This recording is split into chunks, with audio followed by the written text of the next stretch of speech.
Colgate Dental Cream to clean your breath while you clean your teeth and help stop tooth decay, and Luster Cream Shampoo for soft, glamorous, caressable hair bring you Our Miss Brooks, starring Eve Arden.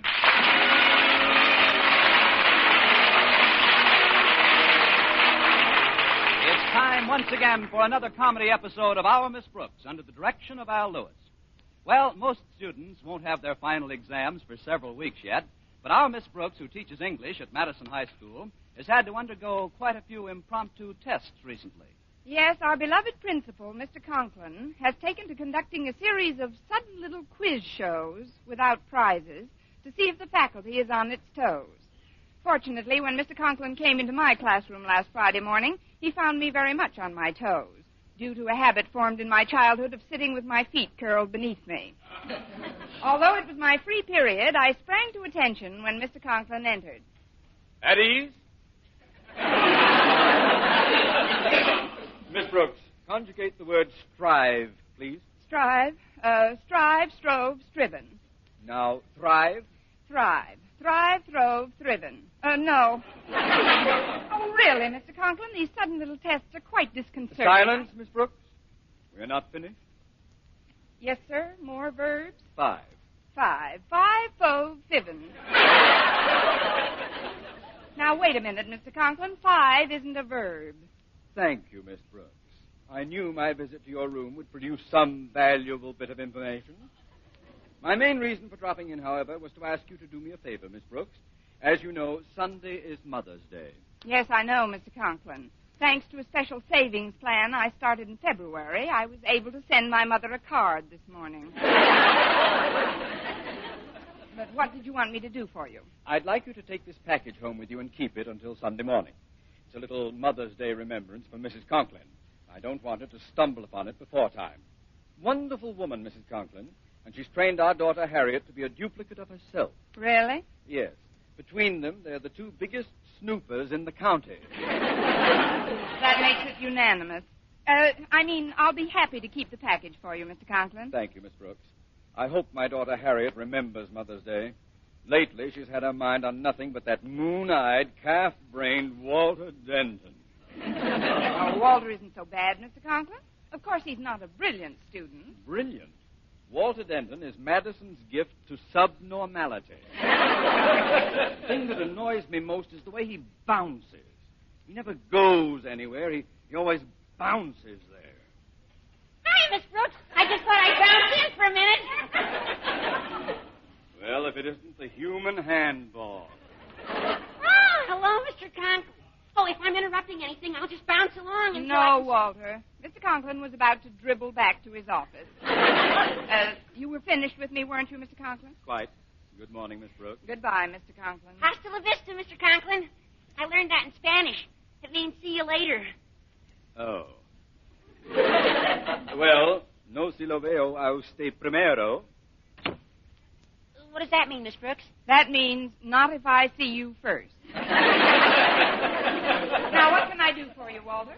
Well, I need some advice, Miss Brooks. It's about a Mother's Day gift, but a very special type of mother, Miss Brooks. That is, well, I know it's impossible right now, but just for supposition's sake, suppose you woke up one day and found yourself a mother. I have a mother. Of course, she's miles away. No, I don't mean it that way, Miss Brooks. I mean, if you awoke to find that you were a mother, what would your first question be?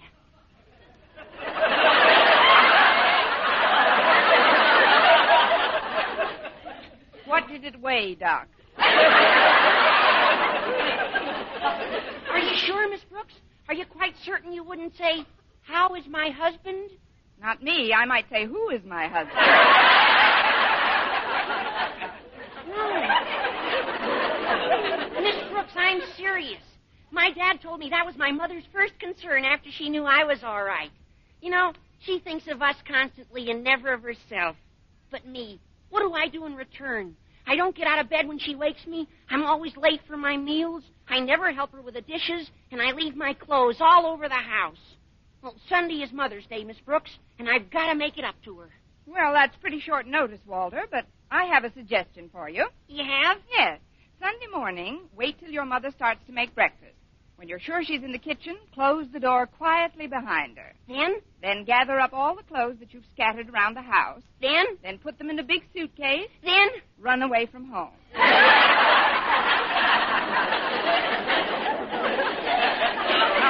I'm just teasing you, Walter.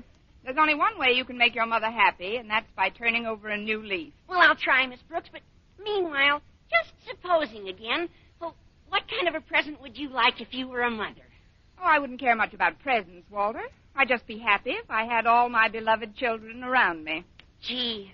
Well, of course, my mother only has this one beloved child. Me. But it's a lovely sentiment. However, I'd still like to figure out a little gift of some sort. Oh, what would make a young mother like yourself happy? A young father like Mr. Boynton. Which reminds me, Walter, it's time for me to get down to his laboratory and pick him up for lunch. Oh, did he invite you for lunch today? Of course he did, about 10 minutes from now.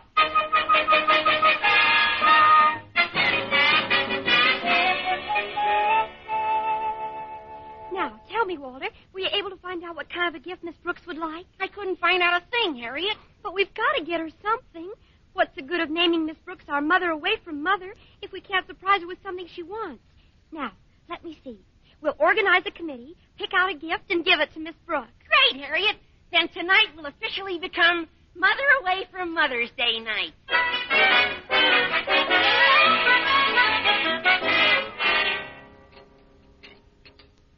Well, I certainly enjoyed that lunch. Our cafeteria cook seems to be getting better. He should be getting better. He eats his meals across the street. I meant the food's improving. But now that we've finished lunch, Miss Brooks, I have a surprise for you.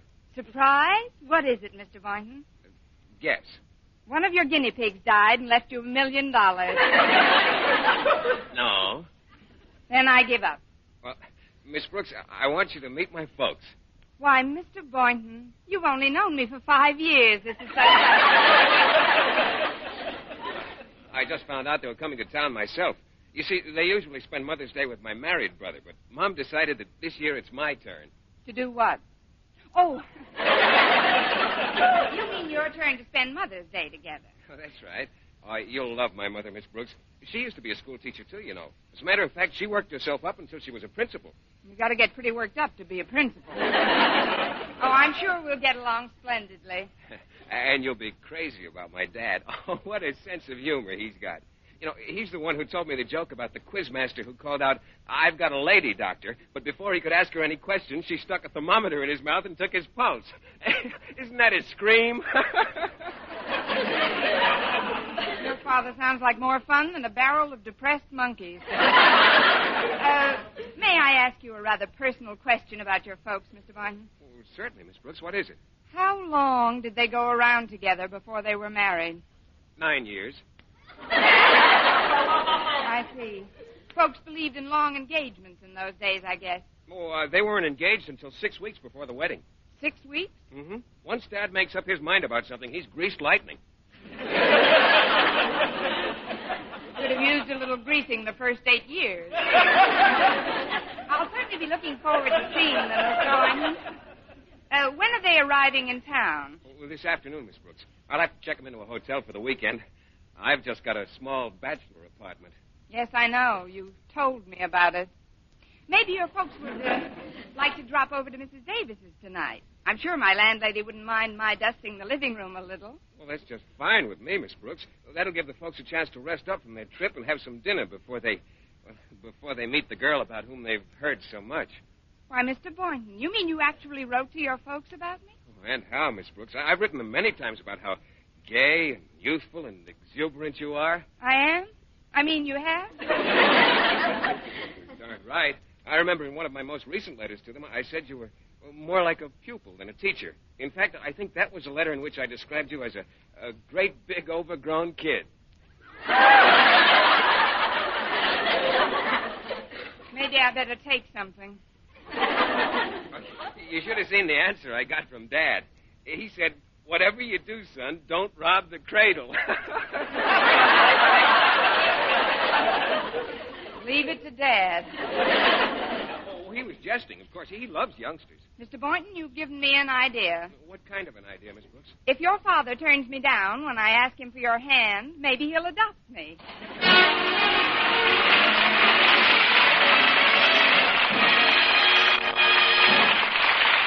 Our Miss Brooks, starring Eve Arden, will continue in just a moment. But first, here is Vern Smith. Now, tests published in authoritative dental literature show that when teeth are brushed right after eating, Colgate Dental Cream stops tooth decay best. 2 years' research at 5 leading universities, hundreds of case histories, shows that when used as directed, Colgate Dental Cream stops tooth decay best. yes, exhaustive tests show the Colgate way best to prevent decay, better than any other home method of oral hygiene known today. Based on both clinical and X-ray examinations, the Colgate way stopped more decay for more people than ever before reported in all dentifrice history. Even more important, there were no new cavities whatever for more than 1 out of 3 who used Colgate Dental Cream as directed. Think of it. Not even one new cavity in 2 full years. No other dentifrice, paste or powder, ammoniated or not, no other dentifrice has proof of such results. The best results ever reported for a dentifrice of any type. So always use Colgates to clean your breath while you clean your teeth. And remember, when you follow the Colgate way, Colgate Dental Cream stops tooth decay best.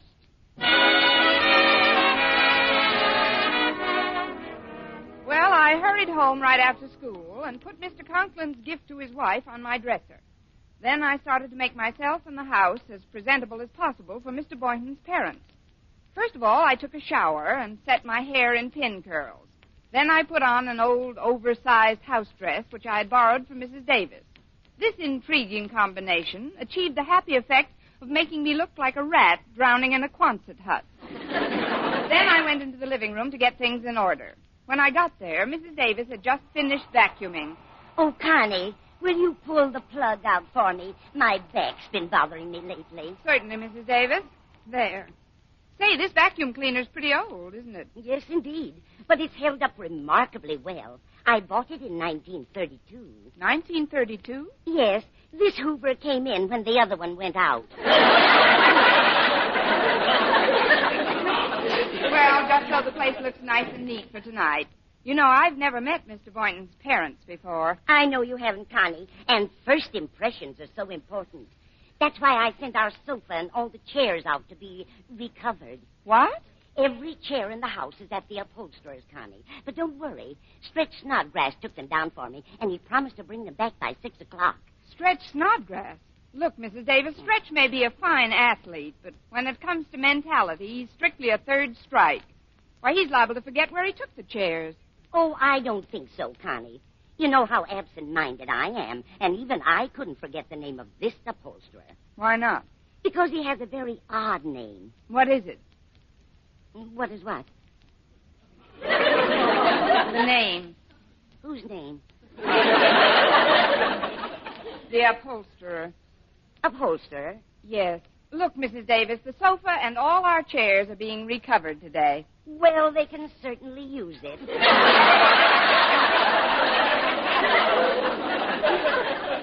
Where did you send them, Connie? Fellow with a very odd name. I never can remember it. Yeah, I'm sure it will come back to you later. Now, if you'll excuse me, I've got to go out and back and look for our cat. Minerva? Is she missing again? Mm-hmm. She had a date this morning. Date? Yes, I heard her making it last night.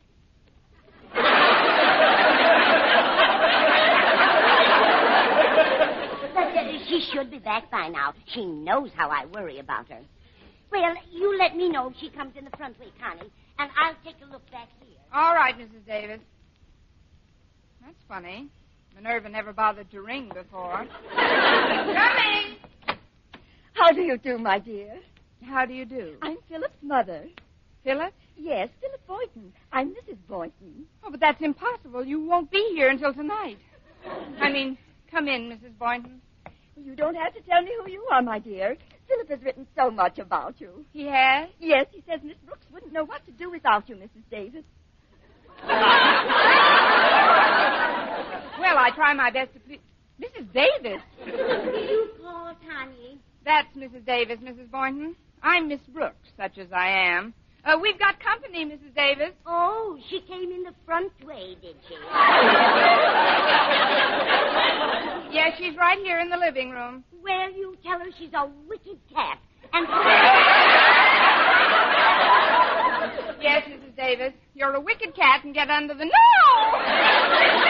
Oh, you'll have to forgive me, Mrs. Boynton. I didn't expect you until after dinner, and That's I'm a little... perfectly all right, Miss Brooks. As a matter of fact, I owe you an apology for not recognizing you. But it was rather dim in here, and I... Not dim enough. Where's Mr. Boynton? Or should I say, where are Mr. Boynton? Or Mr. Boynton? Where is everybody? Trouble parking the car. Oh. I wanted to meet you first myself anyway. Philip's written so much about you. You must see an awful lot of each other. Well, we do teach at the same school. I understand you were a teacher at one time, Mrs. Boynton. Oh, yes, indeed, for many years. It's remarkable. You still look so well fed. May we come in? Oh, it's the boys. Hello, Philip, my dear. Oh, hello, Mom. Well, I see you two have met. Oh, yes, indeed. We're old friends by now. Well, here she is, Dad. How do you do, my dear? I hear you've been just like a mother to Miss Brooks, Mrs. Davis. This house dress has got to go. This isn't Mrs. Davis, Harvey. This is Miss Brooks. What? Oh, well, you know what I always say, a bad beginning makes a good finish. Not that I'm finished, we happen to be of English extraction. Say, speaking of extraction, I visited my dentist last week, and he told me 2 of my teeth had to come out. So I said, what are you going to charge me for pulling those 2 teeth, Doc? $10, he says. Oh, says I, then what do you charge just to loosen them a little?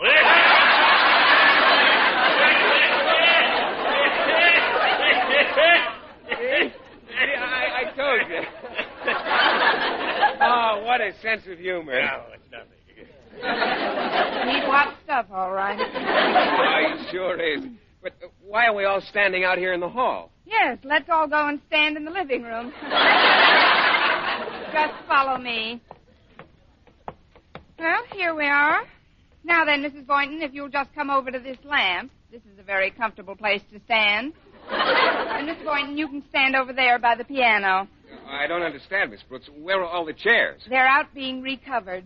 I didn't expect you for hours yet, Mr. Boynton. This is a terrible thing to do to anybody. Well, I'm sorry, Miss Brooks, but it couldn't be helped. You see, there's a convention in town, and I couldn't get the folks' accommodations anywhere. You know how big my room is, and, well, I wondered if you and Mrs. Davis could put the folks up for the weekend. Why, Phillips, I'm surprised at you. You know better than to whisper in front of others. Oh, I'm sorry, Mother. I was just explaining our predicament to Miss Brooks. She was saying how delighted she'd be to have you stay for a couple of days. Well, now, that's what I call whopping hospitality. It's a whopper, all right. That man with the garbage, Connie. I beg your pardon. This is Mr. and Mrs. Boynton. And this, contrary to popular opinion, is Mrs. Davis. How do you do? Good afternoon, Mrs. D. Nice little place you've got here. I've just invited the folks to spend the weekend with us, Mrs. Davis. If you don't mind my doubling up with you, I figured they could have my room. That's perfectly all right. Oh, dear, the upholsterer. You folks must be tired after your trip. Why don't you go to bed? Bed? Bed? But it's only 4:30 in the afternoon. Oh, she was only kidding, Mrs. Boynton. Mrs. Davis, why don't you take the folks up to my room? Well, I could do with a bit of freshening up at that. Yeah, nonsense, Mother. You're as fresh as the day I got you. Now, cut it out, Dad. Yes, cut it out, Dad.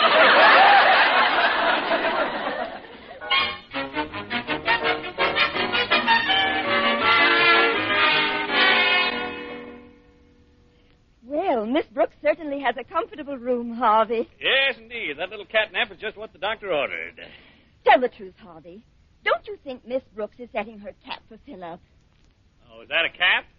I thought that shroud she was wearing had a snoot on it.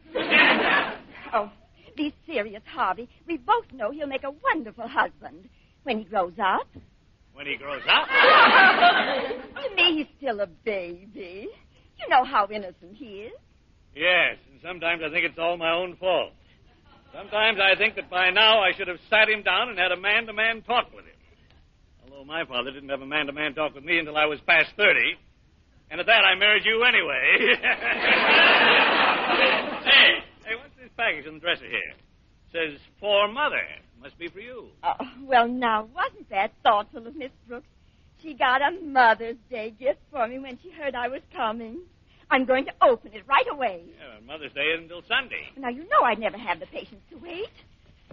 Oh, now, let's see. Why, what's this? A black silk negligee. Well, happy Mother's Day! This can't be for me. Hey, look, this card fell out when you opened the package. It says, for baby from her goodie. Well, I'm going to find out just where this came from. Oh, Miss Brooks. Yes, Mrs. Boynton? Would you come here a moment, please? Certainly, Mrs. Boynton. What can I do for you? Well, I opened a package by mistake and found this inside of it. A black sheer negligee. There was a card with it that said, for baby from Goody. Goody? Oh, that must be short for Osgood. Why, of course, that was Mr. Conklin's gift. Mr. Conklin? The principal of Madison High? Yes, isn't he a devil? He asked me to keep it for him so his wife wouldn't discover it before Mother's Day. Oh, it's for his wife. Yes. Who did you think it was for? Don't answer that. I can tell from the position of your eyebrows. My eyebrows? Yes, Mrs. Boynton. You'd better drop them a notch. You're pushing back your hairnet.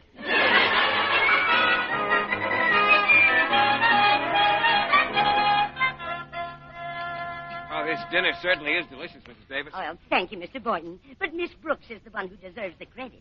She prepared it all. Oh, come now, Mrs. Davis. You opened every bit as much as I did. Eat it slowly, Philip. Yes, Mother. Remember, your stomach has no teeth. Maybe that's just as well. If it got too hungry, you could chew off your suspender buttons. He always gets me when I've got a mouthful. You had a mouthful. Here's the napkin. Philip, you're such a baby. Well, you're right there, Mrs. Boynton. He's nothing but a great big overgrown kid. Now, that's funny. That's the same phrase Philip used in describing you in one of his letters. Well, she is, Mother. You ought to see her around the school.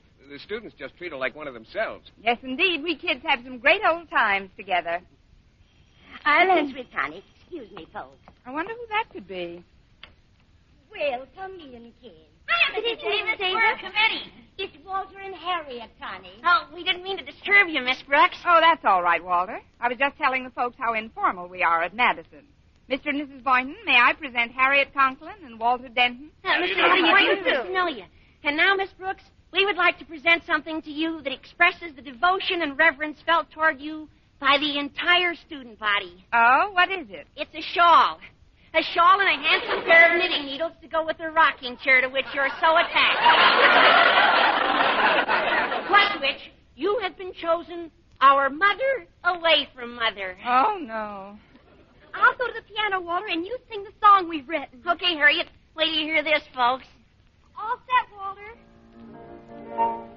The B stands for the books she helps us study.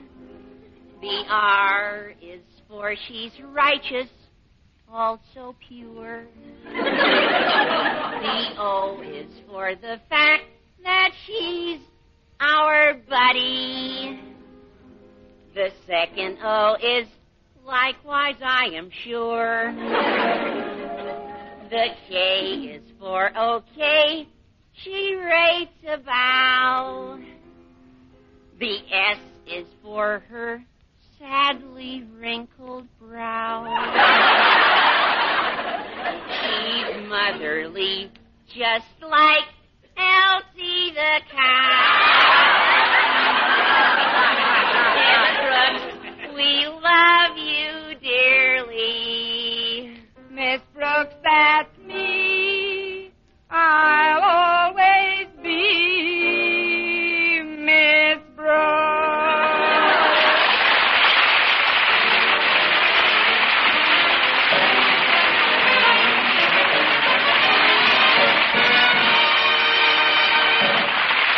Eve Arden as our Miss Brooks returns in just a moment. But first, Dream girl, beautiful luster cream girl. Tonight? Yes, tonight. Show him how much lovelier your hair can look after a Luster Cream shampoo. Luster Cream, world's finest shampoo. No other shampoo in the world gives you Kay Duma's magic blend of secret ingredients plus gentle lanolin. Better than a soap, better than a liquid. Luster Cream is a dainty cream shampoo. Leaves hair 3 ways lovelier, fragrantly clean, free of loose dandruff, glistening with sheen, soft, manageable. Even in hardest water, Luster Cream lathers instantly. No special rinse needed after a Luster Cream shampoo. So gentle, Luster Cream is wonderful even for children's hair. Tonight, yes, tonight, try Luster Cream shampoo. Dream girl, beautiful luster cream girl, you owe your crowning glory to a luster cream shampoo. And now, once again, here is our Miss Brooks. Well, several days later, Friday night came to an end. As I escorted Mr. Boynton to the front door, he was in a strangely mellow mood. You know, Miss Brooks, I'm a man of many dreams. But more often than not, I find I'm shooting too high. Shooting too high, Mr. Boynton? Well, yes, in trying to find the right girl, for instance. It seems that subconsciously I'm always looking for a girl who's just like my mother. Attractive, yet sweet and unselfish. Well, don't give up the search, Mr. Boynton. Someday you're liable to find such a girl right under your nose. And I think that's a very nice location. What I mean is, when you gave up your room for Mother, I suddenly realized you're not only attractive, but also sweet and unselfish. So, Miss Brooks, instead of just shaking hands like we usually do... Yes, Mr. Boynton? Well, I'd like to say goodnight to you the way I do to my mother, with a kiss. A kiss, Mr. Boynton? Yes, on the forehead. There you go, shooting too high again. Next week, tune into another Our Miss Brooks show brought to you by Luster Cream Shampoo for soft, glamorous, caressable hair and Colgate Dental Cream to clean your breath while you clean your teeth and help stop tooth decay. Our Miss Brooks, starring Eve Arden, is produced by Larry Burns, written by Al Lewis, Lester White, and Joe Quillen, with the music of Wilbur Hatch under the direction of Maurice Carlton.